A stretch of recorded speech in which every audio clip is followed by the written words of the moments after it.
yeroo gabaabaa asirra jiru kana keessatti waan hamma quba keenyaan yaadachuu dandeenyuun isin wajjiniin hirmaachuu barbaada. Business leadership in isin wajjiniin hirmaadha. Business leadership in yeroo waaqayyo jireenya namaa ilmoo namaa uume namni akka inni hojii hojjetuuf uume. Warri dhugaadha jettan harka keessanii natti agarsiisa. Maaliifi amaluma isaatiin uumaan waaqni inni nama uume ofiidhuma isaatii waaqa hojjetudha.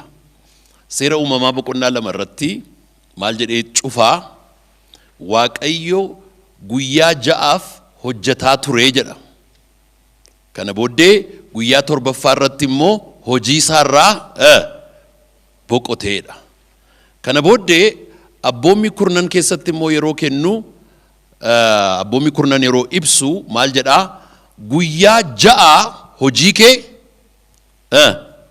hojjedhu guyyaa 7ffaa immoo maal godheedha waaqa kee waaqeffadhuedha. So human being is created to work. Ilmoon namaa hojiidhaaf uumame. Egaa hojiidhaaf yeroo uumamu garuu akkasumaan hojjechuu hin danda'u. Hojiidhaaf yeroo uumamu ilmoon namaa waan inni hojjechuu qabu quba keenya 5 kanaan yaadachuu dandeenya.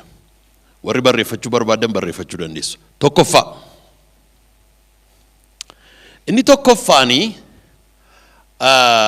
acronym yookiin immoo jecha gabaabaadhaan isinitti himaa barreessaa A V M P A qubee 5 mee akkan dogoggorree fi sirriitti qabachuu keessan yaadachuudhaa fi maalidha A V M P A. Okay, sakanaani avim plaque jenna gabaabaa isaatti avim plaque jenna. Avim plaque inni jedhamu kuni A inni jalqabaa awareness jennudha. Awareness yooki of baru isa jedhurraa jalqaba. Awareness. Namni tokko hojii kamittiyuu utuu hin bobba'in duraan dursee inni jalqabaa awareness isa jedhu yookiin immoo of baru isa jedhurraa jalqaba. Self awareness of baru isa jedhurraa jalqaba.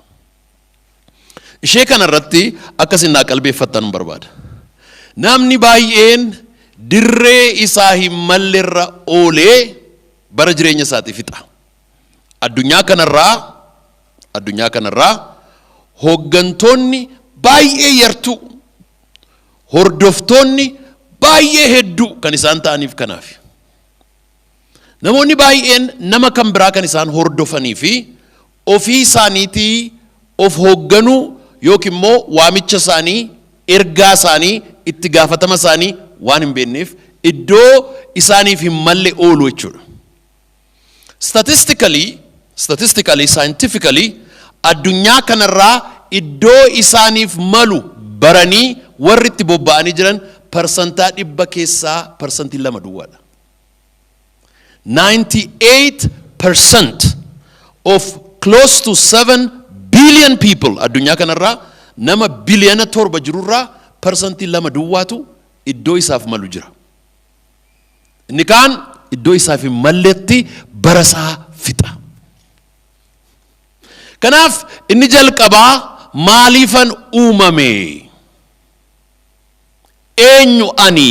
Isa jedhu awareness kana addaan baasanii falaqqaqanii eenyummaa ofii hubachuudhaa fi gaaffii 4 deebii kennuu barbaachisa. 4 questions.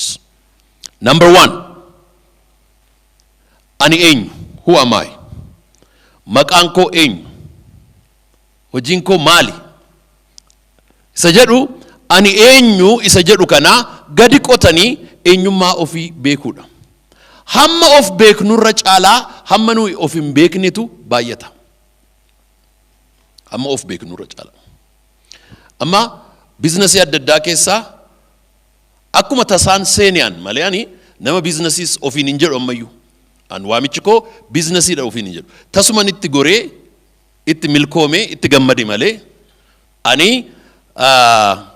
yeroon high schoolis fixee theologies baradhee halkaniif guyyaa wangeela lallabuurraan kan hafee hojii kan biraanan hojjedhas jedhee yaadees hin beeku abjoodhees hin beeku barbaadees hin beeku tasuman itti ba'e garuu gaafan itti ba'e immoo of ilaalu immoo kennaa sana akkan qabuun arge sammuun kunuma cal jedhee banama isan ofii biizinasiin ofii banu caalaa kan namaafani banu iyyuu baay'eedha yaadani kenneefi inuma banama baay'ee kan isin dinqu hamma of beektan caalaa hamma isin of hin beeknetu baay'eedha. There is so much that you don't know about yourself. Waan ati waa'ee ofii keetii hin beekne waan baay'eetu jira. Namicha tokkotu bar tokko biyya Awurooppaa irraa as Itoophiyaa kana dhufe barsiisa. PhD fixee dhufe. PhD inni qorate waa'ee simbirrooti. Simbirroodhuma qorate waa'ee simbirroo irratti qorate na waa'ee simbirroo qorate waan barate sana barsiisuu dhufe biyya kana. Teenyee ituma irraa dhaggeeffannu ijoolleen nuffani waa'ee simbirroo dhaggeeffachuu harka kaasanii waa'ee simbirroo kana nuufis maal nuu godhaa atis maa qoratteedhani hamma PhDtti jennaan deebinni deebisetu baay'ee na dinqa akkas jedhe wanti isin hin beekne waan baay'eetu jira ollaa keessanitti maa si keessaa jedhani wanta ati hin beekne waan baay'eetu jira. So you are a mystery yet to be discovered. Ati numti teessana dhaggeeffattu atumti mataan kee wanta ati hin beekne waan baay'eetu si keessa jira. Kanaaf namni baay'een waan isa keessa jiru waan hin beeknee fi akkasumatti barasaa fixaa jechuudha. So point number 1 gaaffinni jalqabaa ani eenyu gaaffinni lammaffaa eessaan dhufe. Where did I come from? Maatiin koo eenyu? Seenaan keessaa dhufe maanni? Biyyan keessatti dhaladhe eenyu? Saban keessaa madde eenyu? Environmentiin keessatti guddadhe maanni? Eessaan dhufe? Where did I come from? Number 3 gaaffinni sadaffaanii eessan dhaqaa jira? Where am I going? Eessan dhaqaa jira? Eessan dhaqaa jira kanaafi namni deebisaa hin qabne lafumaa dhaqe oolaa jechuudha. Hin beeku lafa dhaqe. I don't know where I'm going. Arfaffaa gaaffiin jiru akkamittan achi ga'a? How do I get there? Akkamittan achi ga'a? Namni tokko gaaffii kana arfaniif deebii hin qabu yoo ta'e of hin beeku jechuudha. Irra deebi'een gaaffii kana isiniif kennaa galgala kana galaati waraqaa qulqulluu fudhadhaati of baraa. Har'a immoo of bartanii hin fixxan. You dig deep. Waaqayyo albuuda Saudi keessa kaa'e yookiin South Africa keessa kaa'e yookiin Shaakisoo keessa kaa'e caalaa si keessa kaa'eera. There is something big in you. Inni kun yoo si keessaa ba'ee nama cimaa taata. Fakkeenya tokko isiniif kenna. Cambridge mana barumsaa keenya kaampanii tokkotu ture, kaampanii security tokko. Security kuni Security Core kaampanii jedhamu warri mootummaa durii abbuma argeef laayisensii kennu warra qomoo isaanii ta'ee fi isaantu Security Core kana laayisensii baafatee jira. Isaan baay'ee high profile jedhamanii high security ijoollee sooressaa ijoollee ministeeraa ijoollee ambaasaaddaraata achi jira jennee isaaniin interview meeqaan isaaniin qaxarre gaafa qaxarru akka maqaa isaanii miti. Gurbaan Oromoon tokko cimaa miidhagaa isa immoo alaqaa godhanii fuuldura dhaabaniiru.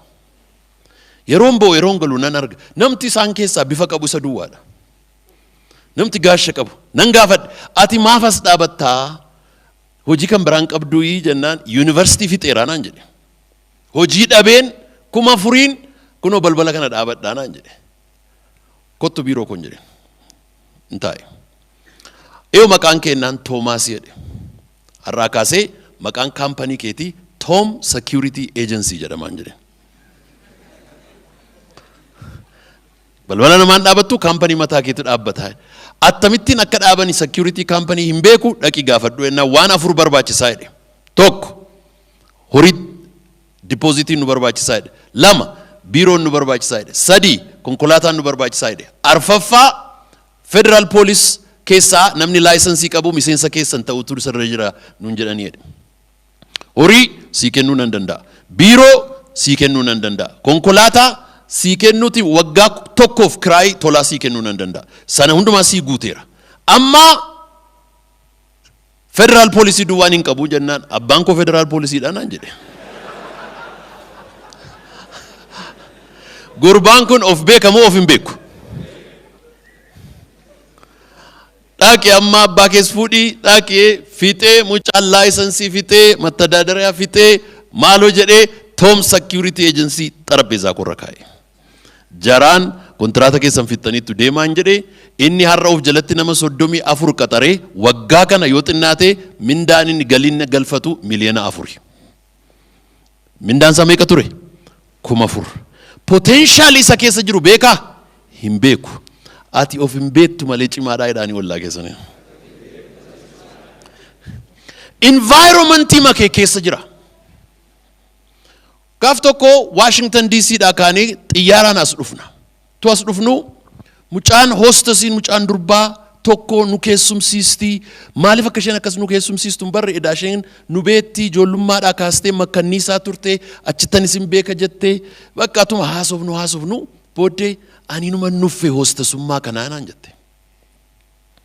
Booddee ati tikeetii tolaa qabdaa, bor Jaappaan jirtaa, iftaan South Africa jirtaa, iftaan Ameerikaa jirtaa, iftaan Turkiin jirtaa kan hundumaa yeroo naannoftu namni buna nagaduu hin jedheen. Buna isaa addunyaatti beeksifachuudhaa fi tikeetii kutee biyya baree gidiraa argaa. Maaliif coffee exporter hin taatu jedhu.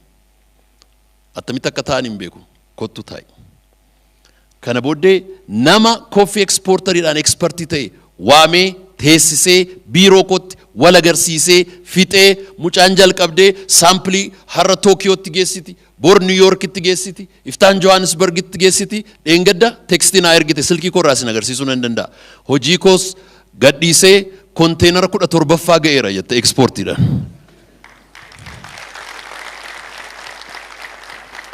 Of beetti mucaan kun ati of hin beektu wanta si keessa jiru ati hin beektu. So dig deep. Mootummaa, baankii, ollaa, fira, eessuma, adaadaa, fira Ameerikaadhaa qabdu, fira baadiyyaadhaa qabdu teessee hin eegin, hin komatin si keessa waa jira. Attamittiin an baraa yoo jettee waraqaa qulqulluu fudhadhuuti gaaffii kana arfan taa'ii deebis. Hin beektu yoo ta'e eenyummaadhuma koo anatti beeksisiidhi. Isuma na keessa keesse gannaa baasi. Isuma na keessa keesse. Fira tokkoon qaba Ameerikaadha. Namichi kun militarii Ameerikaa keessa ture. Koloneera militarii Ameerikaati nama adiidha. Lafa bal'aa qaba. Lafti isaa Adaamaa hamma Bishooftuutti ga'a. Huge kophaadhuma isaa. Achi walakkaa mana isaa ijaarratee achirra taa'a. Booddee akkas naan jedhe. Faranjiidha. Waaqayyoon waa kadhadhee naan jedhe. Waggaa 6 guutuu lafa mana ga'u naa kenniteetta. Qotee kana nyaarraa nyaachuudhaaf nan uffisiiseera. Boqqolloof qamadiin nan barbaachisu. Lafa koo kana jalaa zayitii nadaajii naa baasi jedhee waaqayyoon kadhadhee. Irra deemee waggaa 6 irra naanna'ee waggaa 6 booddeetuman kadhadhu waaqayyoon maallaan jedhee yeroo hundumaa na kadhattaa akka jiruuf akka hin jirree warra beekamaa fiddeen qorachiistu naan jedhee.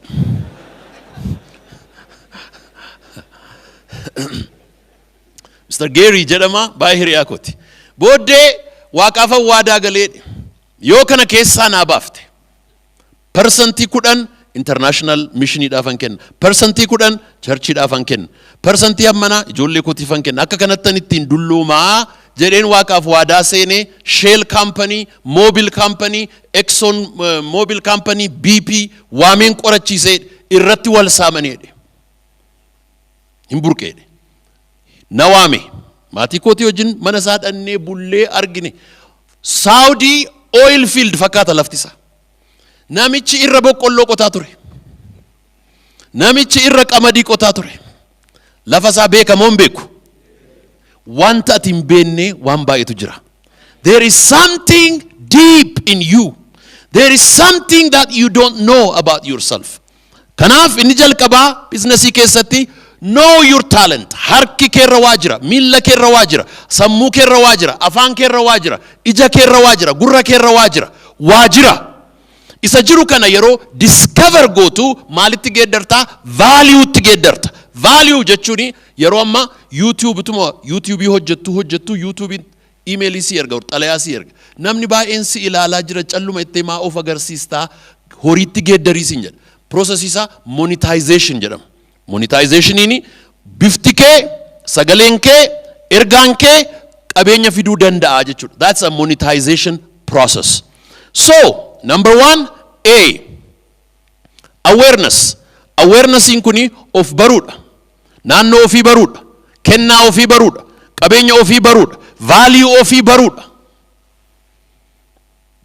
sakanaaf immoo gaaffii afur deebisuudha question number 1 who am I ani eenyu question number 2 where did I come from Eessan dhufe question number 3 where am I going eessa dhaqaan jira question number 4 akkamittan achi ga'a akkamittan achi ga'a namni tokko immoo cross cutting barbaada si'a tokko barsiisa kana warra leadership bituun barsiisu eessa kaatee eessa dhaqxaa inni jedhamu pointi lama gidduu deemuudha PD1 point of departure iddoo ka'umsaa PD2 point of destination iddoo ga'umsaa achi ka'een as ga'a inni jedhamu goal setting jedhama isa kana maaloo isinan kadhadhaa if you are living without a goal in qabdu yoo ta'e asin ka'a achin ga'a jettee of fuulduraa hin qabdu yoo ta'e waggaa 2tti waggaa 5tti waggaa 10tti asii ka'ee achan ga'a waan jettu point of departure iddoo ka'umsaa point of destination iddoo ga'umsaa achii ka'een as ga'a inni jedhamu traveling from the future jedhu faranjoonni traveling from the future inni jedhamu of fuulduraa mul'ata kaa'iitii mul'ata keerraa gara asitti tarkaanfachuu jalqabi malee isa kaleessaa irraa mana hidhaa kaleessaa keessa hin jiraatini start from living your vision imagination isa jedhamu imagine the future and start to live your imagination kana barsiisnaan gurbaan tokko maal naan jedhee Ameerikaadhaa dhufeen as jira barsiisnaan dhufee maal naan jedhee eessaa ka'ee eessa kan ga'uu barbaadu naa galee naan jedhe maal inni ennaan amma Oromiyaan jira galmi koo Ameerikaadhaa naan jedhe baay'ee gaariidha jedhe okay Oromiyaa kaatee Ameerikaa dhaquu barbaadda okay that's your goal okay attamitti dhaqxaa isa jedhuuf deebii qabdaaree ennaan qaba naan jedhe maa inni ennaan si'i deebiin isaa naan jedhe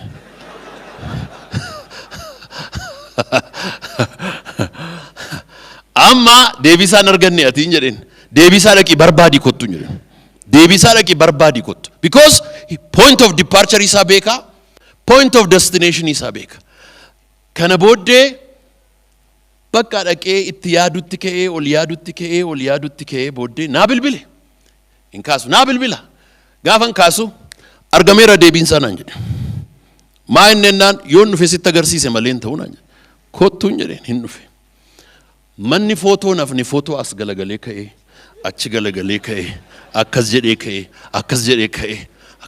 ka'ee footoo ka'ee fidee natti agarsiise maa inneen kana fuutee deemta Ameerikaa jedhe eeshi dubartoota abbaa manaa hin qabneetti na agarsiistaa jedhe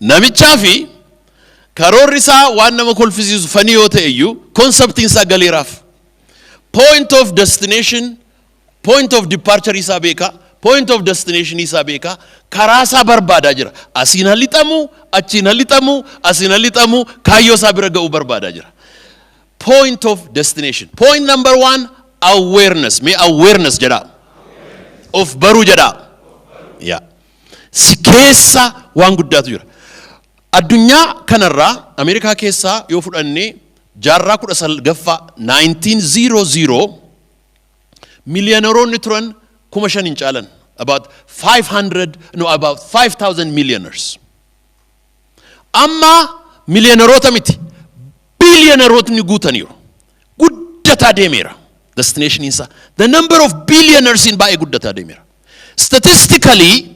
statistically yoo fudhattanii ilaaltan warri har'a billionaire ta'an harki 96 ol dhaalaan miti zero irraa ka'anii warra billionaire ta'anidha zero irraa ka'anii warra billionaire ta'anidha mee hirkadhuuti hin danda'amaa jedhe that is the mentality conditioni akaakayyurraa akaakilirraa dhaalanii miti as Oromoo keessa immoo yoo fudhatte Oromiyaa keessaa yoo fudhatte dhaaleen millionaire ta'a namni jedhu maybe qubaan lakkaa'ama abbaan isaa har'a millionaire kan ta'e baay'ee yartuudha kanaaf jaallannes jibbines startup ta'utu nurra jira warra reefuu jalqabudha jechuudha waan dhaallu hin qabnu waan dhaallu hin qabnu yoo achi galagalle waan dhaallu hin qabnu qabeenya lafarra kanaaf maayin wallaa garuu duddubaatti galagaliiti wanti dhaaltu hin jiru ofuma hojjedhu jedhani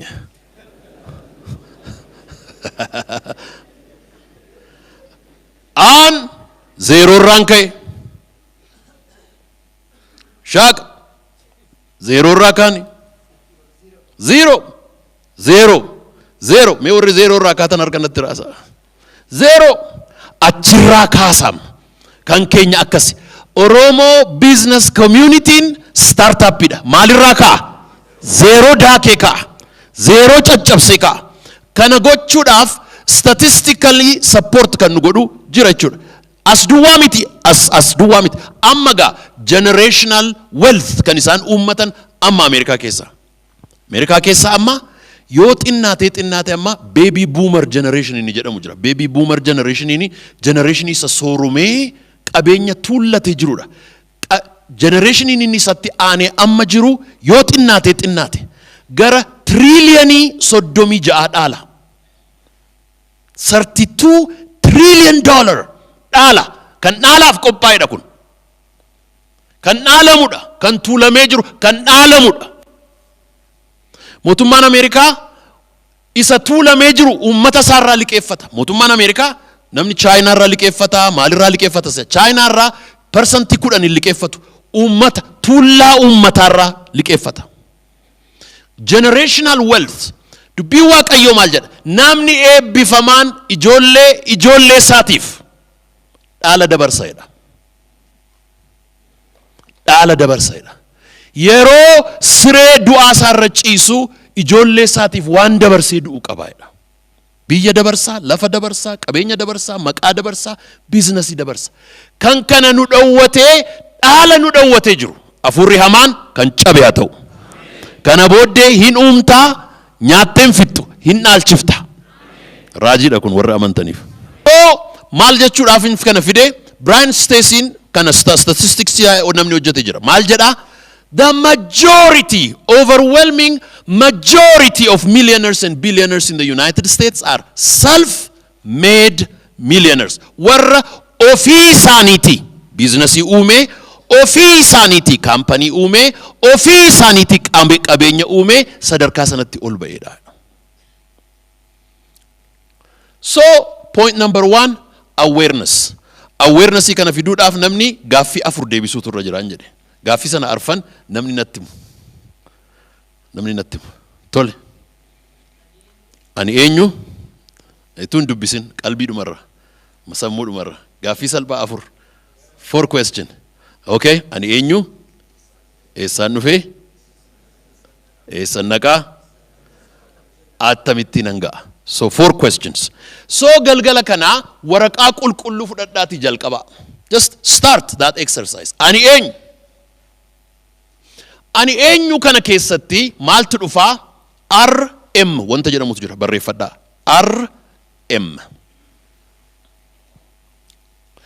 RM jechuun resource mapping jechuudha resource mapping inni jennu kuni maal inni akkuma amma kaartaan addunyaa diriirfame warri kaartaa addunyaa hojjete kuni miidhagina addunyaa warra baruu barbaadu miti warra addunyaa qabachuu barbaadutu mappi produce godhe map was produced for colonial purpose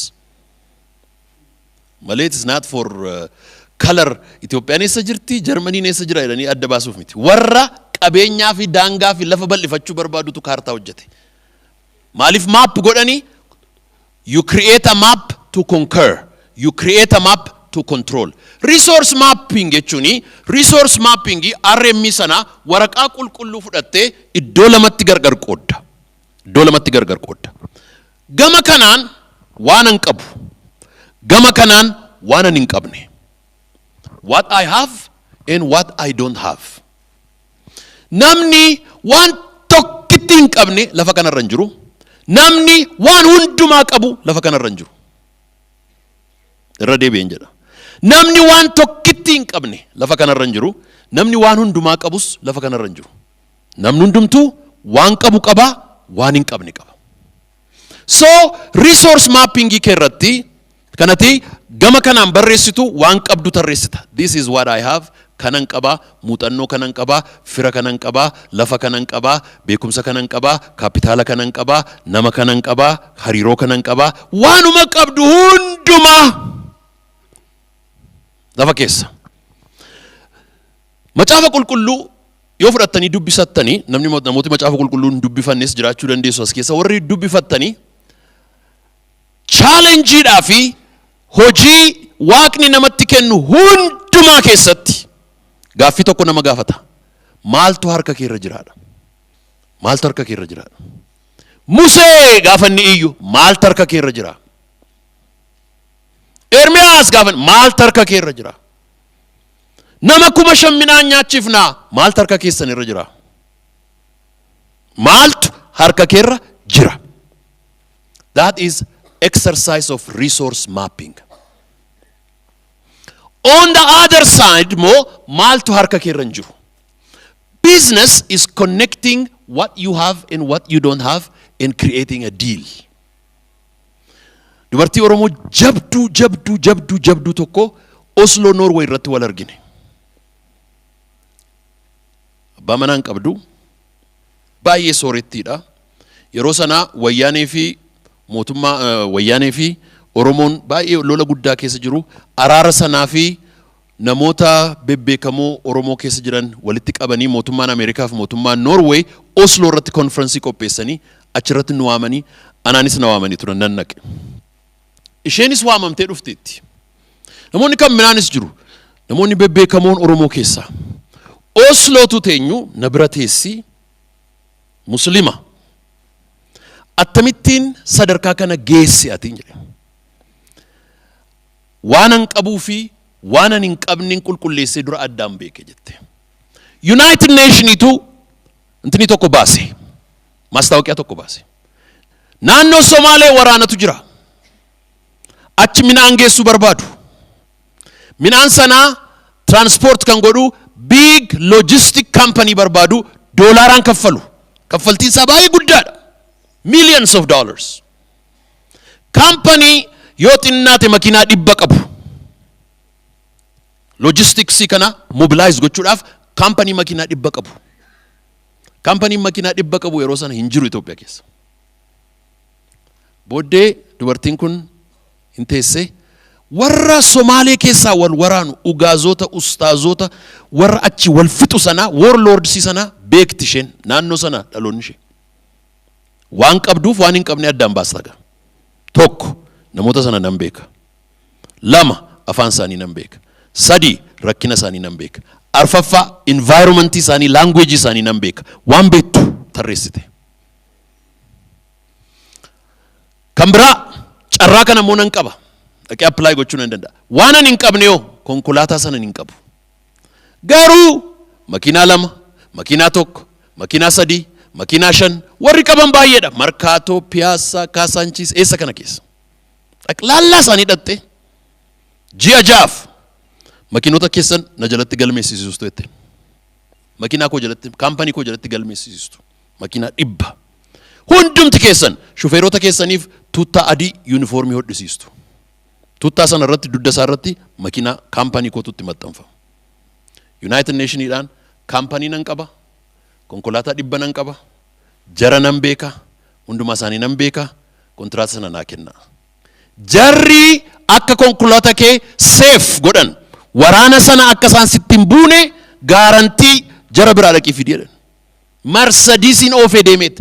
I drove Mercedes from Addis Ababa to Somali border.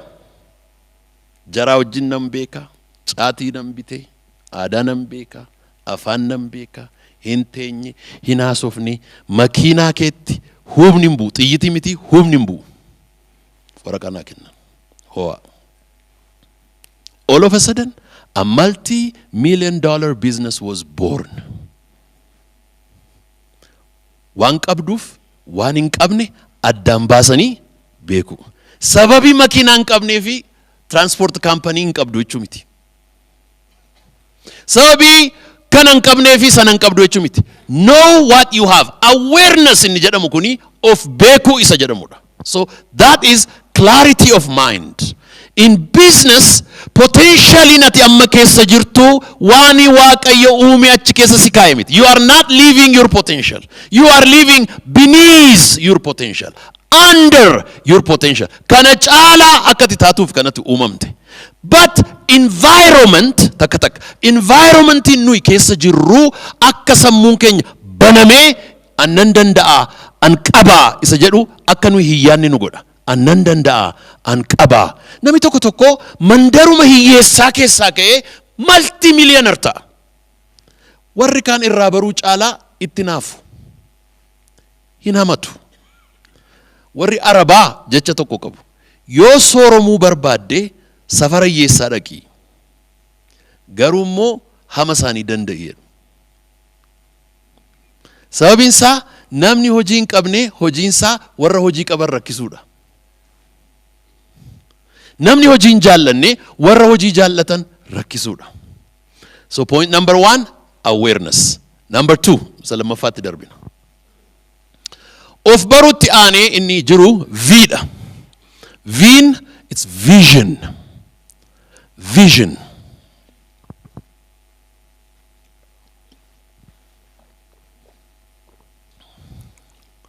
Afaan Ingiliffaatiin vision is the mental picture of the future.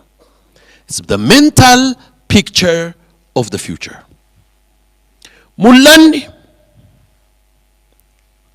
Mul'anni waan hegereetti arginu kallattii qaroo nu fuuldura taa'udha.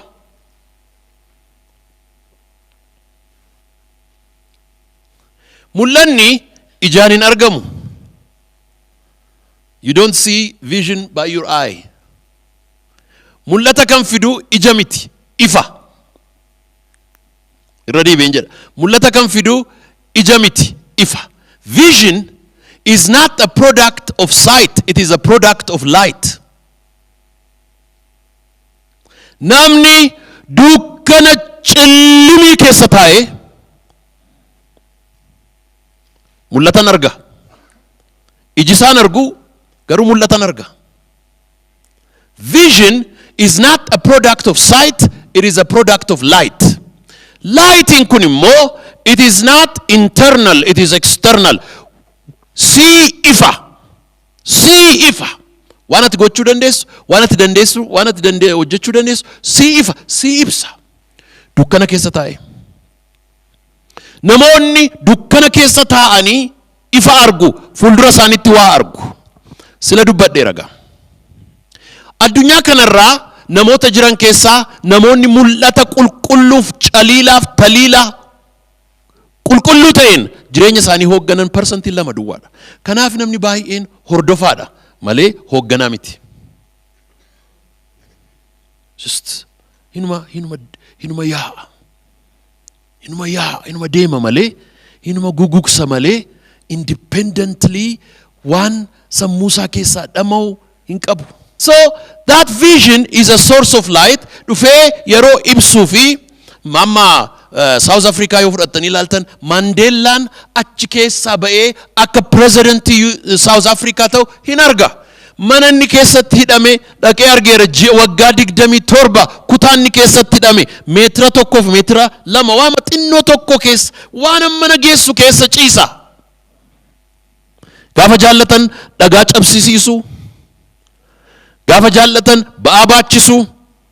Mandelaadhaaf warra isaa wajjin hin jiru, Oliver Tambo faa namoota isaa wajjin hin jiran namoota gurguddaa bebbeekamoo hedduu, Jacob Zuma faa, Thabo Mbeki faa, Stephen Biko faa warra achi keessaa hooggana qabsoo bilisummaa South Africa hoogganu mana hidhaa sana keessa cancala sana baatanii garuu maal mari'atu gaafa hooggana biyyaa taanu kana goonaa sana goonaa kana goonaa sana goona.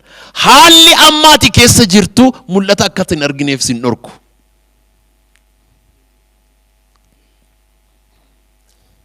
Garuu namni tokko mul'atni bilisa nama baasa.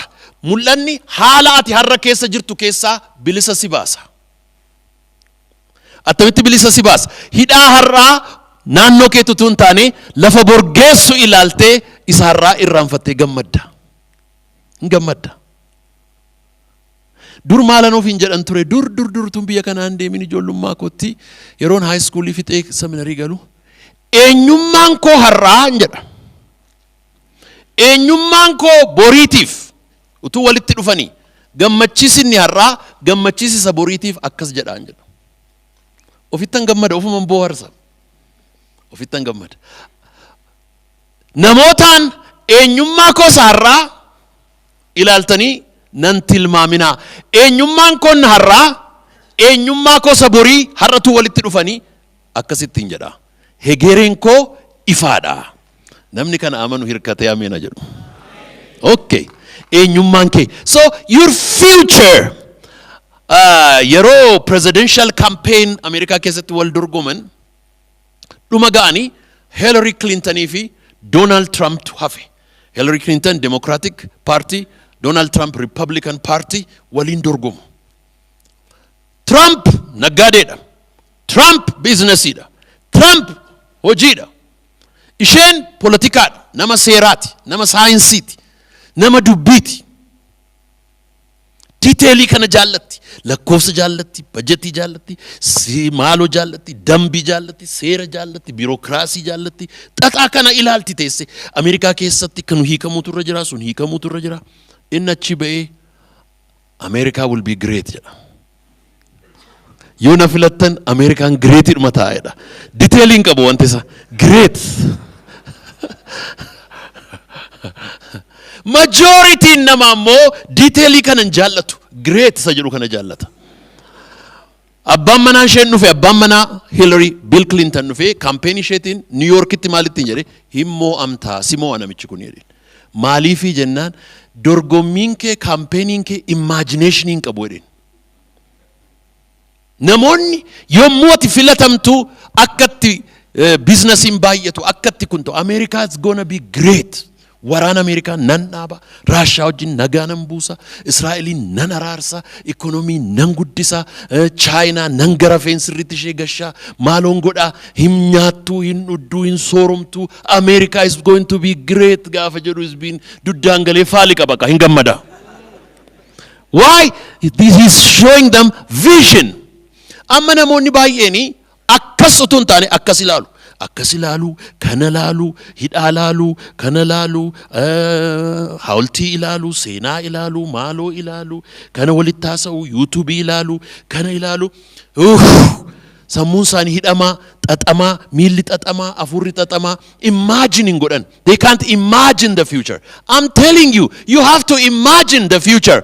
Qabeenya guddaatu dhufaa jira addunyaa kanarra.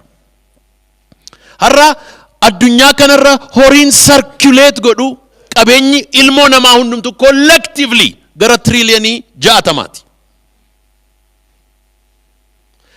Gana kan uumamu by 2050 qabeenya addunyaa trillion dhibba ol ta'a.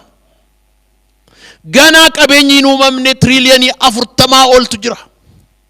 Attamittinan isa hammaaruu danda'a isa sichi uumamu.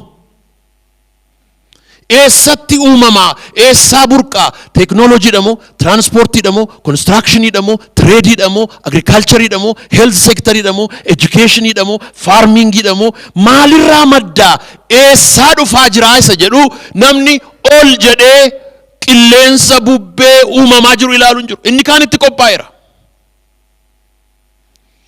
Wharton School of Business kan jedhamu Pennsylvania keessatti namichi tokko batsaafa barreesse. Namichi kun nama Afrikaa miti, nama Indiyaati. Professor VJ jedhama. Kitaabni isaa title isaa Africa Rising jedha. Africa Rising. Africa kana analyze godhe. Afrikaan jedhe biyya 52 ol qaba. Ethnicity, zar, biheer isa jedhamu 2,000 ol qaba. Kana hundumaa irraanfadhaa jedhe. Biyya 52 ishees irraanfadhaa. Qomooshes maaloshes irraanfadhaa. Afrikaa iddoo sadiitti hin hireedhe. Africa 1, Africa 2, Africa 3. Africa 1, the richest of the rich, the elite. Africa keessa 1.3, 1.4, 1.5 billion ummata yoo jiraate achi keessa miliyoona 20-30 kan ta'u the richest of the rich baay'ee warra sooreyyi warra jeetti mataa isaanii qaban warra multinational company qaban America irraa Dubai irraa New York irraa Essa irraa warra company qaban the rich of the rich the top classy warra Dangote faa eenyu faa sadarkaa sanarra warra jiran akkas sadarkaa sanarra close to 20 million jiru. Africa 1 tin jedhe. Gadi siqee Africa 2 jedhe. Company mataa isaanii warra qaban warra sooroman multi-millionaires warra ta'an konkolaataa baay'ee, factory baay'ee, mana baay'ee, hintsaa gurguddaa, business corporation mataa isaanii warra qaban of jalaa nama baay'ee 1,000, 2,000 warra qaxaranii hojjechiisan warra namoota ciccimaa ta'an isaan close to 200 million gara miliyoona 200tu jira. Africa 3 isa gadi jirudha. Isa shabaxeedhaan deemu, isa bishaan lagaa dhugee intini jedhu, isa damooza ji'aatiin jiraatu, isa mana kiraayii keessa taa'u, eessa keessa akka jirtan egaa isin wal beekaa.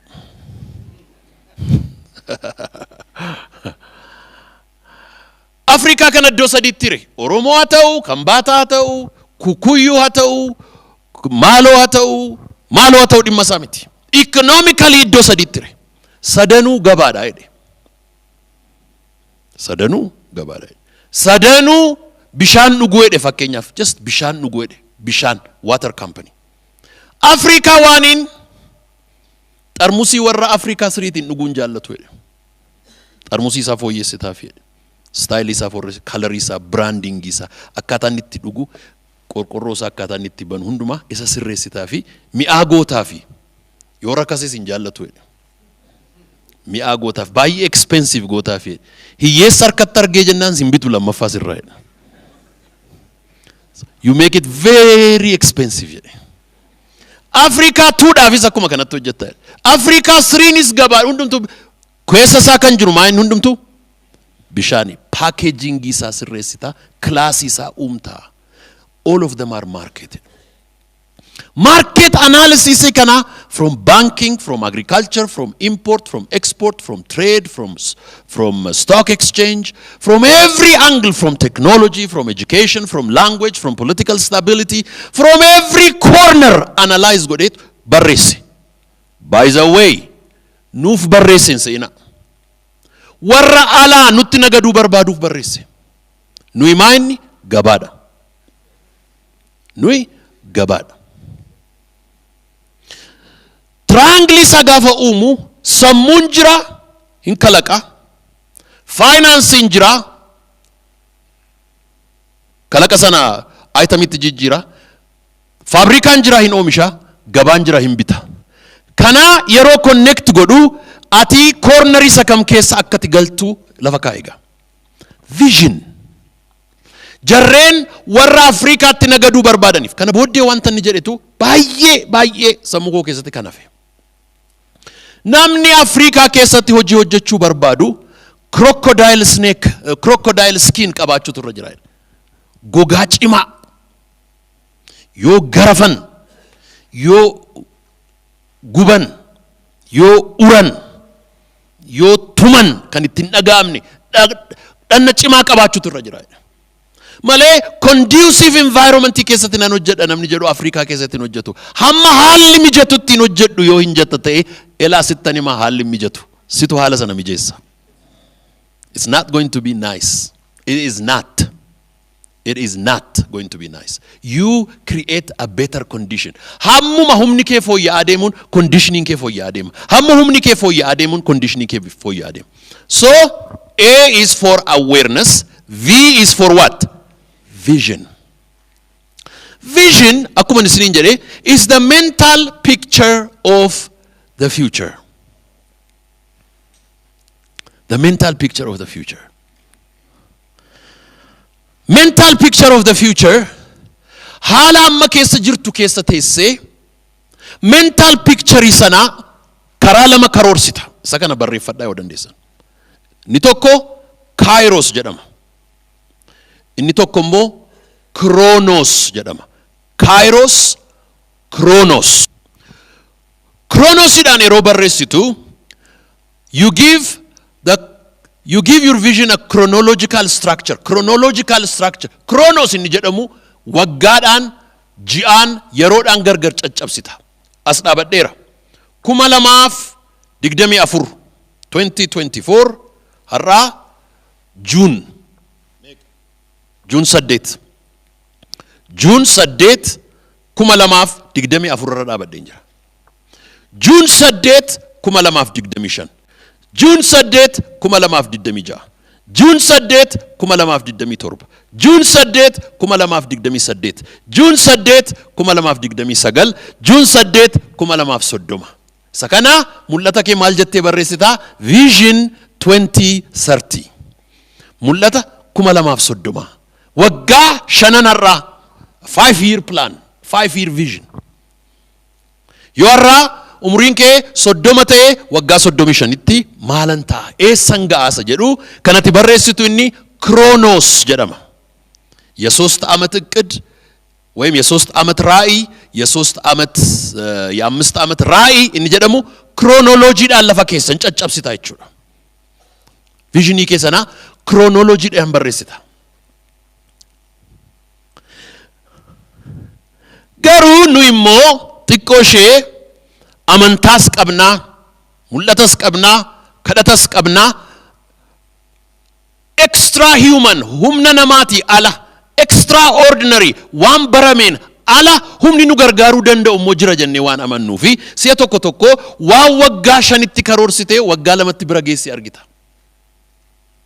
wa wagga shanitti karorsite wagga saditti bira geessi argita yeronni si gababbatu mo jira inni kuni haalli mijata yeronni mijata so Kronos suni mana hidamiti garu qabaachun baay'ee barbaachisaadha namni chronological visioning qabne akka baabura hadiidan qabneeti baabura tolchite hadiidin jiru yoo ta'e gatii qaba namoonni tokko jireenyi isaanii motoris qaba bifas qaba surraas qaba qalamis qaba maal qaba garuu achuma you have to give it a trail hadiida kennuufiitu sirra jira Macaafa Phaawulos nyonyo barreesse macaafa hedduu dubbise achi keessa waa'ee Atsee Minilik barreesse Atsee Minilik bara Atsee Minilik namni baay'een du'aan adabama hin fannisu gabaatti fannisu nama baay'ee immoo Giyoorgis kanatti fannisu nama hatee nama wanjala hojjete nama mootummaa isaanii irratti fincilee nama maal godhe hin fannisu Ameerikaanotatu Itoophiyaa daawwachuu dhufe gaafa daawwachuu dhufanii Ameerikaanonni Atsee Minilikin dubbisanii magaalaa Addis Ababa daawwanneedhaan yeroo ba'anii warri daawwachiisan gaariidhaan fardaan utuu naannessanii achitti tu namni fannifamu arganii daddarbatanii faranjin akka hin arginee fi karaa gajjallaa fuudhanii sokkan faranjiin immoo daddarbatamnaan gaaffii itti buusa. Maalumaaf nu daddarbattanii maaltu jira achi? Ay homaa miti namatu sagadamaa. No. Sagadarraa maa nu darbattu re sagadan ilaalla. Namatu waa godha, namatu fumaa waca. No argine malee. Kana booddee namichi inni gamsiisee xinnoo namatu miidhamee. Maa inni namni miidhame namatu du'ee. Attamitti du'eedhan. Heenuma du'ee arginaa jedhan namni maaf itti dacheere. Gaafa dhaqanii mukatti fannisaniiru. Isinii death sentence jedhama firdii du'aa. Firdii du'aa akkoo Ameerikaanis hin kennina. Garuu nuyi fannifneen ajjeesnu jedhan. Attamitti ajjeestu ture jennaani nuyi elektirikiidhaan ajjeesna. Maarrees akkasii barbaanna miti nuyi eessaa nu argitu jedhan.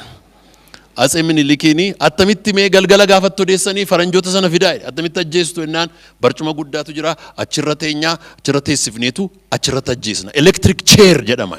Electric chairiidhaan ajjeefna jennaan isa naa fidaa jedhe.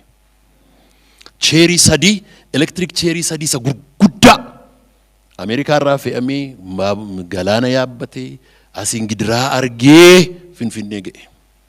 Hin dhufee hin taa'e barcumni gurguddaan. Namarra kaa'u hin du'u namni. Namarra kaa'u hin du'u namni. Nama ajjeesa electric cheeriin hin jenne jennaan eeyyee maaltu dhibee jennaan elektrikiin qabu. Barcumichi immoo gurguddaa waan ta'eef isaanuu arganii hin beekanii ol gashaa bakka nurran taa'anii barcuma mootii ta'e bara baay'eedhaaf. Bara baay'eedhaaf mootiin irra taa'edha. Namni baay'een barcuma elektrikii hin qabne baabura hadiida hin qabne irra jiraata. In order to electrify your life, maaltu electrify godha? Vision. Namni visionii qabu immoo hirribni san qabu. Mul'atatu hirribaa sakaasa. Mul'atatu abjuutti agarsiisa. Mul'atatu hojii isa fiix. Maaliif lafa ga'uu danda'u argeera. Do you have a vision? Isa gagaaffii jiru. Do you have a vision? Waan tokkoon sitti hima. Mootummaa hammam si jaallatu yoo qabaatte mul'ata siin kennu. Abbaaf haadha hammam si jaallatu yoo qabaatte mul'ata siin kennan. Vision is a private exercise. It's your own. Mul'ata qabaachuudhaaf nama galateeffachuu hin dandeessu. Mul'ata dhabuudhaaf nama balaaleffachuu hin dandeessu. It is your own responsibility. Ollaa keessan itti galagalaati itti gaafatama keeti jedhaani. No one can be responsible for this.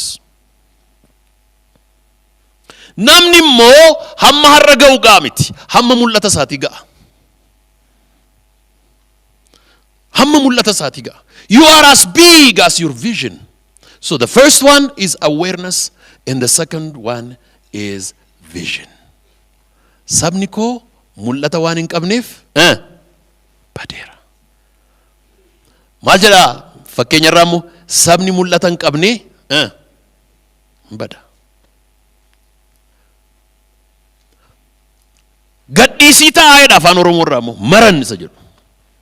Gadhiisii akka makiinaa mucucarra oofaniiti. Situ oofu situ makiinichatu lafa jaallate deemame mucucichatu geggeessa. You go wherever achis galagala achi galagala. So vision is extremely important. Discipline. Mul'ata kee kana immoo sadarkaa sadii qabaadha barreeffadha. Tokko arguudha. First one is to see. Arguudha. Arguudha.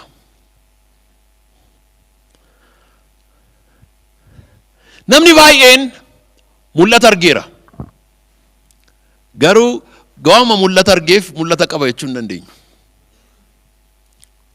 Macaafa qulqulluu keessatti si'a baay'ee argitaniitu namoota abjuu arganii mul'ata arganii jalaa bade. Booddee nama waamanii gidiraa agarsiisan mul'ata koo na yaadachiisi.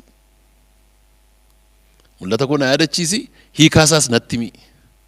So, just because you just saw a vision once, it doesn't mean it's a guarantee for you to have a vision. Number one, arguudha. Lammaffaa isa kana barreeffadhaa barreessuudha. You have to write your vision. Barreessuudha.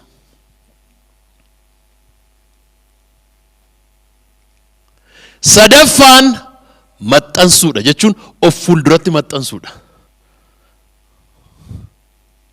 You see, you write, kana booddee of fuulduratti maxxansuudha. Yeroo hundumaa ilaaluudhaaf. Every day. Brian Tracy namoonni mul'ata argan namoota mul'ata hin argin irra caaluudha. Namoonni mul'ata isaanii barreessan namoota mul'ata argan irra caaluudha. Namoota mul'ata isaanii sana immoo maxxansan namoota mul'ata arganii barreessan sana caaluudha. So you are closer and closer to that action. So do you have a written vision?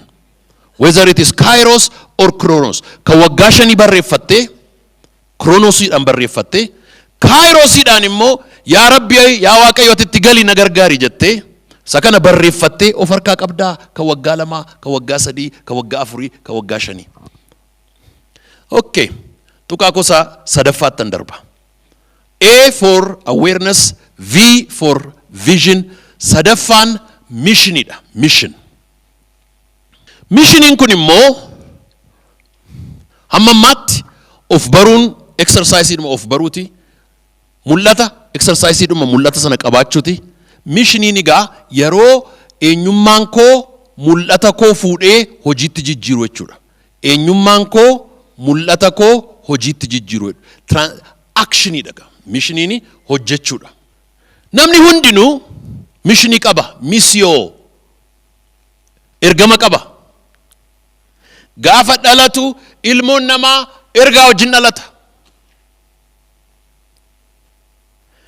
Gadameessa keessaa ba'uu jechuun ergamuudha. Waa gochuudhaaf. To accomplish something. Waa raawwachuudhaaf. Haris Suganandam namicha Indiyaatu waggaa 40 Itoophiyaa kana keessa ture. Barsiisaa ture. Barsiisaa theolojiiti, barsiisaa afaaniiti. Barsiisaa cimaadha. Haris Suganandam Indiyaadhaa dhufe waggaa 40 Itoophiyaa keessatti fixee yeroo inni deebi'uuf jedhu reediyoo irratti interview godhan ture. Mr. Harris, after 40 years yeroo asii baatee Indiyaatti galtu maaltu sitti dhageessisaa jennaan? A sense of mission accomplishment jedhe. Ergama koo raawwachuu kootu natti dhageessisaa jedhe.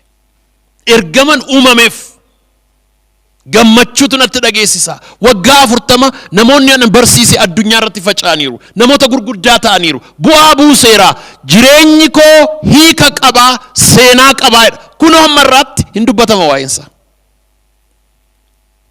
So, what is my mission? Ergamni koo maal? Ni jedhu gaaffii ilmoo namaa hundumaa ta'utu irra jira. Har'aa sabni keenya as ga'eera. Carraan baay'een jira, carraan baay'een hin jiru, balballi baay'een banamaadha, balballi baay'een cufamaadha. Kennaan jira, kennaan hin jiru, haalli mijataan jira, haalli mijataan hin jiru. We live in the similar condition. Namni hundumtuu haala wal fakkaataa keessa jira. Kana keessaa garuu gaafa ba'u, gaafan dhaladhe. Maal accomplish gochuudhaaf an dhaladhe? Gaafa ani duu awwaala koo irratti maaltu dubbatama? Mee jedhii of gaafadhu. Maal jedhu namoonni? Maal raawwatee du'e inni? What did he do? Jireenya eenyu jijjiire? Maal lafa kaa'e? Maal dhiise? Legacy maalii lafa kaa'e? Maaliin yaadatama? Maal hojjete inni jedhu ilmoo namaa itti gaafatutu irra jira. What is my mission? Bara President Barack Obama warri Awurooppaa warri Ameerikaa aarii irraa qabu carraan gaafa isheen dhuftu Liibiyaa Gaddaafii biyyoo nyaachifne malee jedhanii kutatanii ka'an. Kutatanii ka'an. Booddee hin seenan Liibiyaa.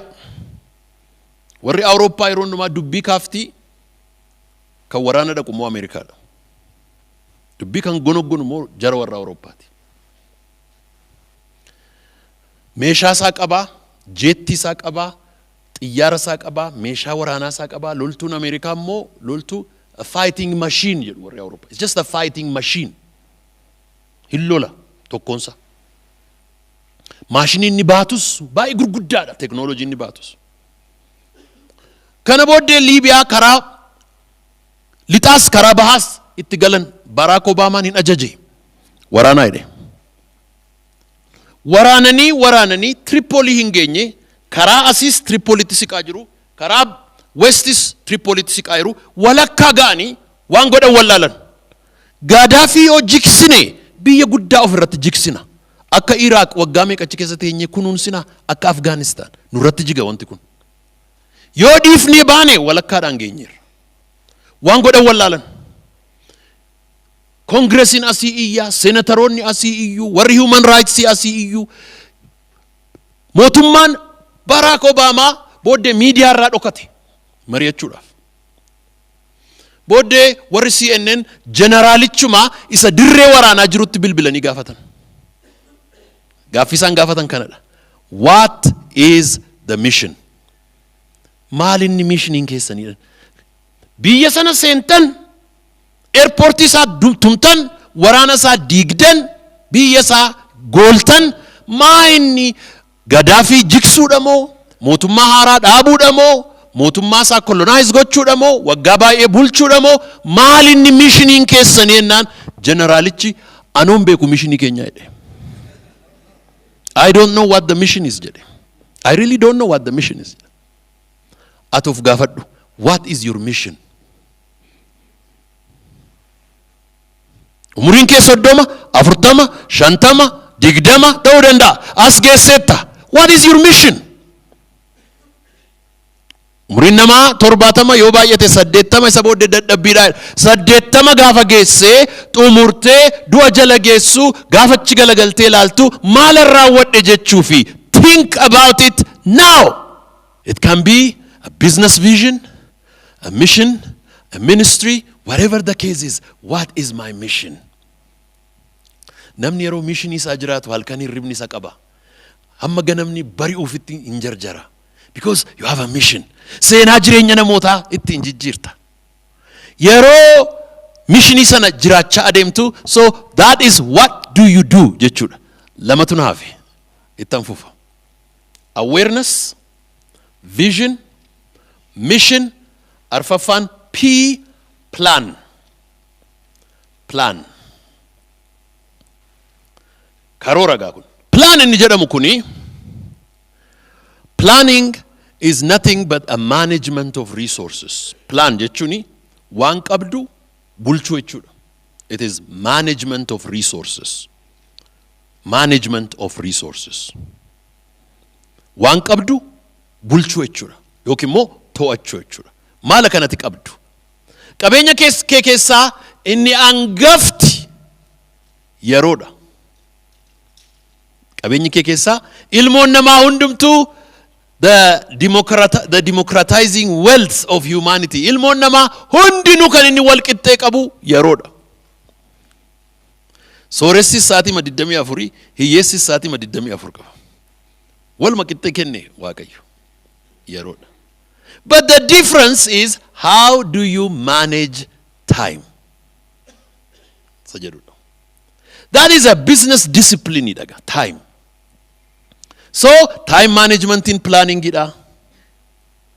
Nikan resource yati qabdu.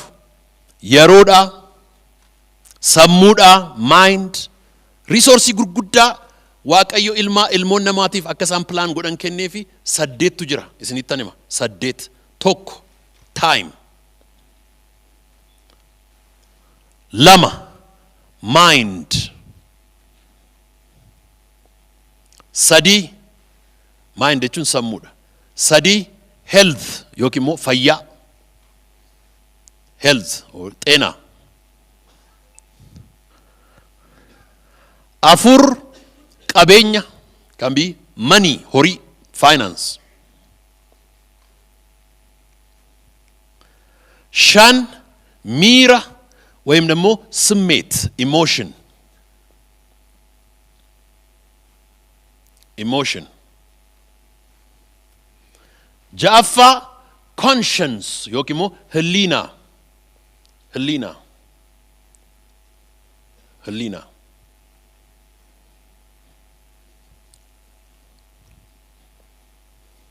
Torbaffaa hariiroo yookiin immoo relationship or networking isa jennu.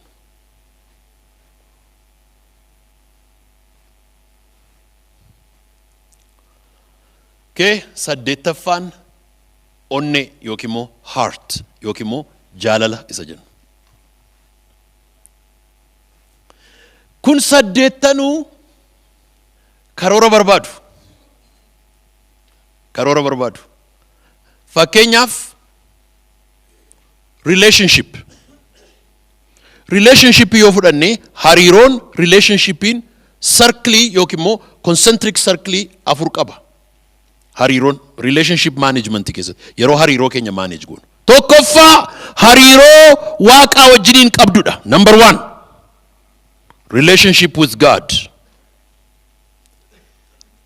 Relationship with God. Number 2. Ni lammaffaan relationship ofii keetii wajjiniin qabdudha. Akkamittiin of hubadhaa, akkamittiin of ilaalaa.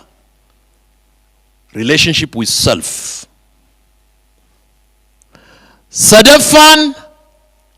Sadaffaan relationship with family, maatii.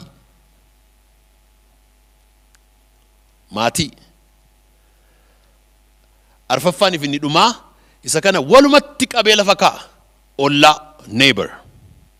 Ollaa jechuun ollaa bunaas ta'uu danda'a, ollaa qomoos ta'uu danda'a. Namichi inni ollaa koo jiraatu ollaa kooti, inni na wajjin hojjetu ollaa kooti, baankiin ollaa kooti, kaampaniin ollaa kooti, namoonni na wajjin waaldaa dhaqan ollaa kooti, firri koo ollaa kooti, diinni koo ollaa kooti, qomoon gambiraan ollaa kooti, faranjiin ollaan jechuun it's a big circle. So relationship management inni jennu, okay, how do I manage my relationship with God? Akkamittiin manage godha. Yeroo hammamiin kenna Waaqaaf. Macaafa dubbifachuudhaaf, kadhachuudhaaf, isa dhaggeeffachuudhaaf, kana gochuudhaaf. Akkamittiin my relationship with God should be planned.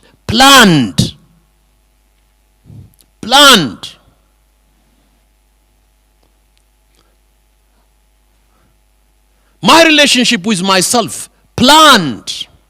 Plaanii qabaachuutu irra jiranis. Sadaffaan my relationship with family.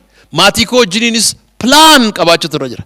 Isaa ala inni jirus plan qabaachuutu irra jira. Isaa akkas ta'uudhaa baanaan it becomes random. Kana booddee hariiroon ati relationship irratti qabdu intini ta'a out of balance ta'a. Seexanni immoo nama out of balance ta'e jaallata. Nama balance extremist jaallata. Siya tokko nami tokko jaalala Waaqaatiin maraateera, maatii isaa gateera. Inni tokko immoo maatii isaa jaallatee jaalala isaatiin du'eera. Bar tokko tajaajilaa tokkotu baadiyyaa keessa lama ta'anii ramadaman, baadiyyaa keessatti ramadaman. Inni tokko weekendii kana manan taa'u. Baadiyyaa deemaa, hin lallabaa, hin cuuphaa, hin barsiisaa, seexana baasaa, hin jaallata. He is traveling. Inni tokko immoo haadha manaasaa jaallata, manaa ba'uun jaallatu. Haati manaasaas hin bareeddi. Taa'ima ilaala. Hin dinqifata. Waaw jedha. Namichi inni baadiyyaa ture kun jooree sanbaduraa, jooree sanbata guddaa boorsaasaa galgala gaafa inni gatu. Barandaarra qumxaa taa'ee ajjaa dhuganni kun haadha manaasaa wajjin. Kana booddeetti galagalee attami tajaajilaa jennaan ati taa'ii haadha manaa kee wajjin ajjaa kee ajjii keedheen. Extreme. Balance is very important. Balance in immoo attamitti dhufa. Plan. African kan nuyi booddee tafnu tokko we move without a plan. Yeroon keenya planned miti. Relationshipin keenya planned miti. Financing keenya planned miti. Homaa tokko miti. Financial plan fakkeenyaa fi quba shaniinan barsiise ijoollee koo. Namni tokko qarshii 200 yoo sii kennee yeroo nama iddoo shanitti hiriin jedhe ijoollee kootiin. Number 1, kurno. Waan akkasii argatta waaqarraa akkasiin jedha Waaqayyo. Kunnoo kee kennitu akkasiin jedha. Isa hafee akkati nyaattuuf eeyyama argatta. Sitti gammadeera siin jedha Waaqayyo. That's the first one jedha kurno. Lammaffaa waan ofii keetii ittiin jiraattu immoo plan goota. Percentii 40, 50, 60 ta'uu danda'a. Waan mana kiraayii kaffaltu, waan uffattu, waan iddoo sanatti immoo baafta. Lammaffaa quba kee keessaa inni dheeraan kuni isa sirraa hafee waan ji'a 3 hamma ji'a 6tti emergency yoo rakkatteef mana kiraayii ittiin kaffaltu, mana qorichaa ittiin dhattu, ijoollee keetiif nyaata bittu, mana barumsaa isaanii kaffaltu, emergency fund 3 to 6 months saving is barbaachisa, save godhatta. Isa hafeen shanaffaa 20% isaa long term invest goota. Xurataa keessa yookiin provident fund keessa iddoo tokko keessa inni long term investment keeti yookiin immoo company keessatti share bittaa waa tokko goota. Isheen dhumaa kun immoo firaa fi hiyyeessa ittiin gargaarta. Nama baay'ee hin qabne ittiin gargaarta. So you divide your money into 5 parts. Kun kurno. Kun living expense, business expense, whatever expense ta'uu danda'a. Kun emergency saving. 3 months to 6 months save goota. Isa kaan long term investment idhaan hiitee lafa keessa waggaa dheeraa booddee yeroo umriin kee 65 ga'u isatti baastee nyaachuu jalqabdudha. Inni kun immoo isattiin hiyyeessa gargaartudha. Kana taa'anii ijoolleen koo barumsa kana dhuganii walii galan. Kana booddee Christmasiin gaafa dhufu mana kaakayyuuf akkoo keenyaa mana abbaa koof haadha koo Denver gaafa dhaqanii abbaan koof haati koo walitti qabaa fi turanii kennaa uffata binnee fi maal tokko binnee fi Christmasii $1 kennaniif. $1 baay'een gaafa dhufee harka isaanii galu isaan qore. Isheen jalqabaa isaan qorte. Kana booddee mucaan kun dhiiraan ni guddaan inni baay'eetti amana. Nama amantiitti dafee kurnoo isaa fidee kennee daadii kunoo kenneera waldaadhaaf gaafa sanbataa naa kennii jedhee natti kenne. Isheen lammaffaa gungumaa fiddee natti kennite. Isheen dhumaa raayyaanii kennuu hin barbaanne. Hin dhufte daadii jette. Nama hundumaatu kennaa kurnoo jette. Kana booddee ani mana keessaa ishee xinnoo ishee macarrashaa ta'etti ijoollee xixinnoonis kennaa jedhaayii jette. Gadi qoruutti kaate. Xinnoon jedhuu guddaan jedhuu hundumaatu kennaa. Daadii jette. Macaafi qulqulluun baay'ee macaafa guddaadha. Meechi keessaa barbaadiin dhibu ijoolleedhaaf discount kan jedhu dhibu ijoolleedhaaf jette. Planning. Financial planning. Financial planning, financial goal setting. Muriin koo amma na ga'a. Gaafan 35 ga'u hammana qabaachuun narra jira. 40 hammana qabaachuun narra jira. 50 hammana qabaachuun narra jira. 60 hammana qabaadheen xurataa ba'uutu narra jira. Sana booddee taa'ee nyaadhee namarratti tuun hirkatin of danda'ee ofirraa hafee waanan maatii kootiif immoo dhaalchisee du'u immoo qabaachuutu narra jira. This is what we call financial planning. Namni baay'een maal jedhaa hin qabuoti maalirrattan plaanii baasaa jedha. Hin qabu plaanii hin qabdu. Plaaniis hin qabdu, horiis hin qabdu yoo ta'e waan lama hin qabdu. Namni tokko horii qabaa, plaanii hin qabu. Namni tokko immoo plaaniis hin qabu, horiis hin qabu. At least lamaan isaa keessaa waa tokko qabaaddoodhaani wallaa keessanii. Danda'amnaan immoo lamaan isaa qabaaddoodhaani. Lamaan isaa gaafa qabaattu, it's amazing. It is just fantastic. It's just fantastic. It's a good feeling. It's a good feeling. In yaaddoftu. Because you have planned it out. That's financial planning. Relationship planning ilaalleer. 4 concentric circles. Financial planning kanaan ilaalleer. Financial goal. What is your financial goal? Meeqan keenyatu financial goal qaba. I want to become this. I want to have this much by this time. And I want to get it. Karaa kanan isa bira ga'a jennee lafa keenya. Financial goal isa na bira ga'uudhaafi asii tattaafachuutti kaana. So you have to have a goal. Planning inni nu jennu isa kanaga. Resource. Conscious inni jennu right and wrong jechuudha. It is moral planning, ethical planning. Nobody is perfect in life. Namni perfecti ta'e taliila qulqullu ta'e lafa kanarra jiraatu hin jiru. Morally, ethically. Garuu moral and ethical improvement is a progression for youdaf. An dadhabbii baay'een qaba.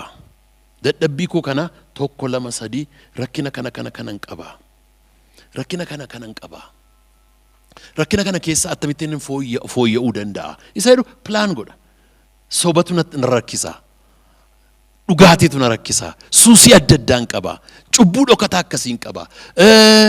Hiyyeessan jaalladhu. Naman gargaaru. Dhibaadha. This is immoral life. Immoral life kana keessa gara moral life dhufuudhaafi jalqaba lafa amma jirtu ilaalta, eessa ga'uu akka barbaaddu ilaalta, of fooyyessaa. It's just like an exercise. Inni kaan fayyaadha. Health. Namni baay'een dhukkubni baay'een namoota keenya baay'ee kan inni qabataa jiruuf of eeguu dhiisuu, nyaata sirrii nyaachuu dhiisuu, hamma danda'amu ispoortii hojjechuu dhiisuu, nyaanni Oromoo immoo aadaan Oromoo hundumtuu immoo dhadhaa qaba. So kolesteroolii wajjin wal firooma qaba jechuudha. Waan kana warri waan akkasii kana jajaallatan attamittiin fayyaa koo eeggachuu danda'a. Namni baay'een visionii qabaatee mul'ata qabaatee booddee qat jedhee immoo kun kufummoo jira. Of kunuunsuu, ispoortii kana hojjechuu, qaama kana cimsuun baay'ee barbaachisaadha. Hirriba sirrii rafuun baay'ee barbaachisaadha. Waaqayyoon galateeffachuu, emotionally gammaduu, jireenya gammadaa qabaachuu, happy life qabaachuu. Bar tokko TD Jakes beektu miti tajaajilaa TD Jakes jedhamu furdaa gurraacha Ameerikaa TD Jakes furdaa gurraacha tajaajilaa baay'ee beekamaadha. Bishop TD Jakes jedhama. Addunyaa kana raasa tajaajila isaatiin. Gaaf tokko seexanni dhufeedhe. Sin ajjeesanaan jedheedhe. Maal attamitti? Furdina kanaanan onnee kee xaaxessee si ajjeesanaan jedheedhe. Furdina kanaan duutanaan jedheedhe. Jedhee waaqa biran naqee, gooftaa biran naqee, gooftaa seexanni natti dhaadate. Sin ajjeesanaan jedhee jennaan gooftaan dhugaa isaatiin aan jedheedhe. Dhugaa isaati. Because if you don't change your lifestyle, isaaf of saaxilteetta. Kanaaf lifestyle kee jijjiiri. Erga gooftaan isitti walii galee nyaata koo nan sirreessee, ispoortii koo nan sirreessee, kunoo amma ammaatti hin tajaajila. Akaakayyuun isaa hartattaakiidhaan du'e, abbaan isaa hartattaakiidhaan du'e, innis du'uuf ture. So health planning. Health kee kana assessment. Wantan sila 8 isinitti barreesse. Kan biraa sammuu inni jedhamu. In business, sakana adaraa keessa na dhaggeeffadhaa. In business, dirree itti bobbaate hundumaa keessatti beekumsa isaa horadhu. Dirree itti bobbaate hundumaa keessatti beekumsa isaa horadhu. Be an expert in the area of your business. In the area of your business. I know my area of business. Waan laman jaalladha. Tajaajila wangeelaatii fi education in jaalladha. Kana lamaani kan koo. I just love educational sector. Education, schools, colleges, universities. Kanan jaalladha. Dubartiin tokko dheengaddaa company tokkotu $2 billion Itoophiyaa irratti invest gochuu barbaada. Kanaaf immoo shareholder 2 barbaadu. An jaraa wajjin mallatteessuuf an jedhaa. Atis kottuuti itti gali. Very easy, very good. Maaloo itti halkan explain naa godhaa bulte. Document isaa naa ergi, barreeffama isaa naa ergi jedheen. Naa ergite. Nan ilaale. Ganaman email ergeef. Focusing ko tajaajila wangeelaaf education ida. Documentii tana ergite focusii ko wajjiniin hin deemu. Beekumsa isaan qabu, muuxannoo isaan qabu, fedha isaan qabu, jaalala isaan qabu, yeroo isaan qabu. Kanaaf hin barbaadu. Immediately naa deebifte. Namni baay'een clear akka kanatti waan natti himnee fi si'a baay'ee na joorsaa oolaa jette. Hin barbaadaaf hin barbaaduu isaa hin beeku. within 24 hours clear and crystal akka isheen lammatanatti hin deebinetti qat focus and area barbaaddu sanarratti sammuu kee guddisuudha. Sammuun namaa waan neuroelasticity jedhamutu jira. Neuroelasticity sammuun namaa akka plaastikiiti. Waamati keessa keesseen diriiraa deema. Diriiraa deema. Diriiraa deema. Hin hiixata. Of keessatti fudhataa deema. Neuroelasticity kuni sammuun namaa gaafa beekumsa argatu bal'ataa deema. Bal'ataa deema. Namoonni addunyaa keenya irratti beekumna qabeenyi isaanii baay'ee guddataa deemu. Area isaanii irratti baay'ee dubbisu. Warren Buffett maal jedhe si'a tokko. Area ani jaalladhu investment financial management investment kanan jaalladha. Horii kana manage gochuu stock market asitti share gochuu achitti share gochuu investment kana jaallata. Maal jedhe? Why investment financial investment macaafa barreeffame bae bebbeekamaa ta'e addunyaarraa tokko na nafneedhe. No wonder kan inni qabeenya kana hundumaa horii jiraatuuf. He knows it. Maalittiin jedhu the oracle akka xonqaayitti ittiin jedhu. Xonqaayi biizinasiitti ittiin jedhu. Beeka kallattii isheen itti dhangalaatu beeka because he knows it. Kallatti medically jirta yoo ta'e, kallatti construction jirta yoo ta'e, kallatti trade jirta yoo ta'e, kallatti import export jirta, kallatti banking jirta yoo ta'e, kallatti logistics jirta yoo ta'e, kallatti kam keessa jirta yoo ta'e, be the king of your area. Dirree sana keessatti mootii ta'i, expertii ta'i. Sun mental managementidha. Torbanitti hammaman dubbisaa. Ganni ga'eeraa. Samarii manatti galtuu kaleessa ijoollee mana barumsaa keenya Cambridge ijoollee kutaa 4 5 6 walgahii qabu turan. Achirratti haasaa godhinaan jedhanii haasaa gannaan kenneef challenging kenneef. Ganna kana macaafa gurguddaa 5 namni dubbisee fixee isa fixe immoo macaafa sana immoo review isaa barreessee isa barreesse sana immoo viidiyoodhaan record godhee fidee fulbaanatu manni barumsaan jalqabiin qaxxataa biiroo koo haa dhufuun jedheen. Badhaasa kennamaaf. Ijoolleen egaa Anglii barbaadutti kaate. Macaafni tokko peejii 500 ta'e tokko dubbisuun hin danda'amaa? Asiin dubbisuun hin danda'amaa? Macaafa tsuufii hin qabne si'ilii duwwaa yoo ta'e dubbisnee fixuu dandeenyaa? No, I said book namni argatee crossii barbaada. Shortcut barbaada. Shortcut. So dirreetti bobbaatee jirtutti mootiitti ta'i. Gaafa mootii taatee jirtu dirree sanatti yeroo miidiyaan dhufu eewu mootiinsa, baankiin yoo dhufu eewu mootiinsa, eewu namni beekuma kana qabu, eewu namni dandeettii kana qabu, eewu namni muuxannoo kana qabu, eewu namni biizinasii kana qabu, eewu namni experience kana qabu, eewu namni expertise kana qabu jedhee kanatti barbaadamtu. You make yourself wanted. Barbaadamaa of goota jechuudha. You create a value for yourself. How? Mental management. Mentalin kun immoo itti naquudhaan neuroelasticity-dhaan sammuu bal'isaa deemta. Yoo hin bal'iftu ta'e yoo cal jedheen taa'u contract godhaa deema. Contract. Namni tokko tokko akka odaa guddata. Namni tokko tokko immoo guttoo ta'a. Guttoo beektu miti gufuu. Lafa dhaxxanitti hojiinsaa nama madeessuu duwwaadha. Nama danquu duwwaadha. Maaliif sammuu isaatu danqamaadha. Amma bara kana sammuu nama baay'ee danqamaa waan ta'eef biiroo adda addaa mudhaxxanii taa'ee hirkateetu kolfaa hin ta'u siin jedha. Biiroo jiru siin hin jettu hojjettuu kamtiyyuu sekreetarii kamiyyuu jiru siin jettu. Hirkattee atin dhaabbattaa gaafa ol jettuu waan isheen siin jettu beekamaadha. Hin jiran siin jetti. Hin ta'u siin jetti. Hin eeyyamamu siin jetti. Dhowwameera. Cufameera. This closed gufuu afuura gufuu wayitu jira biyya kana keessa. Buqqa'uu kan irra jiru. Afuurri gufuun kun immoo iddoo hundumaa hin ta'u. Liqii hin jiru. Nagaa hin jiru. Eeyyamni hin jiru. Lafti hin jiru. Eeyyamni hin jiru. Balballi banamaan hin jiru. Gufuudha. Maalirraa dhufe? Cufamuu sammuurraa dhufe. Neuro elasticity. Neuroelasticity. Banama. Amma biyya wal caalchisuudhaaf miti. Amma Ameerikaanii kanan ta'eef ani paaspoortii isaanii waan hin jaalladhuufi. Paaspoortii isaanii baannaan waan hundumtuu banamaa. Banamaa. Yoo kana biyya Saawudiin deeme Saawudii Arabiyaa. Namni atamittiin ati tajaajilaadha, atamittiin beekamaadha, atamittiin Saawudii deemta. Paaspoortiin Ameerikaa jiraannaan eessaa dhufteen hin jiru.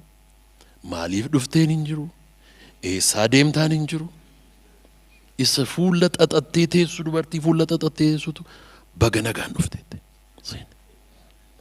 Banamaa. Dur kan Itoophiyaa baadhee gaafa deemu salfii keessa gaafa jirtu mee keessaa ba'iidha. Eessaa deemta? Eeyoosii kaffala? Hin deebitaa? Eessa bulta? Eeyoosii gargaara? Maaliif deemta? Boorsaa kee keessa maaltu jira? Maali cinqiin kun? Cufamaa. Amma garuu waa tokkotu natti dhageessisa. This generationiin kun hin ka'a. Hin amantuu kana? Hin hojjeta. Of bara. Mul'ata qabaata. Mishinii qabaata. Karoora qabaata. Cabsee darba. No doubt. Barri fuuldura keenya jiru ifaadha. Barri fuuldura keenya jiru ifaadha. Barri fuuldura keessan jiru ifaadha. Har'a baay'ee gabaabaasaa qamishaasaati. Baay'ee gadi fageenyaan creativity and communication, imagination, business planning, business financing, business resourcing, business strategy, business networking, business marketing. Topiikota baay'ee irratti qoodnee ganna kanas leenjisnii kennina. Televizyiniin mo'aa kanaaf qophaa'aadha. Kana kan qopheesse televizyinii mo'aati. Televizyinii mo'aa baay'ee galateeffannaa, baay'ee jaallannaa.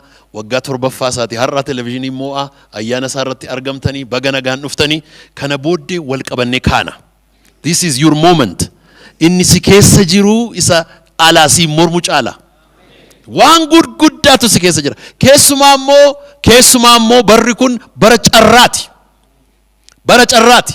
Waa tokkoon isinitti hima waan dhaaltee kaatuun qabdu waan ta'eef sumatu uuma. Harkuma keetu uuma.